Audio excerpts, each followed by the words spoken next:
ഇന്ന് ഉണ്ടാക്കാൻ പോകുന്നത് തക്കാളി ചട്നിയാണ്. അതിന് ഞാൻ എടുത്തത് 3 ചെറിയ തക്കാളി, വലിയ ഒരു ഉള്ളി. ഇതെടുത്ത് കട്ട് ചെയ്യുക. ആദ്യം കട്ട് ചെയ്തതിന് ശേഷം ഒരു പാത്രം അടുപ്പത്ത് വെച്ച് അതിൽ കുറച്ച് വെളിച്ചെണ്ണ ഒഴിക്കുക. വെളിച്ചെണ്ണ ശേഷം ചൂടായതിന് ശേഷം അതിലേക്ക് നമ്മൾ കട്ട് ചെയ്ത് വെച്ച ഉള്ളിയും തക്കാളിയും ഇട്ടതിന് ശേഷം 2 സ്പൂൺ മുളകും പൊടിയും ഇട്ട് നല്ലോണം വാട്ടിയെടുക്കുക. ഏകദേശം ഒരു ബ്രൗൺ കളറാവുന്നവരെ വാട്ടുക.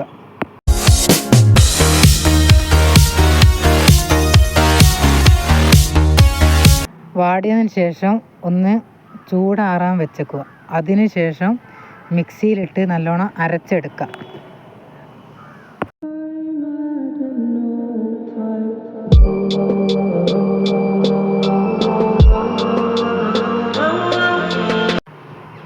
മിക്സിയിലിട്ട് അടിച്ചതിന് ശേഷം ഒരു പാത്രം അടുപ്പത്ത് വെച്ച് അതിലേക്ക് നമുക്ക് വറവിടാം. വറവിട്ട് കഴിഞ്ഞാൽ ചട്നി റെഡി.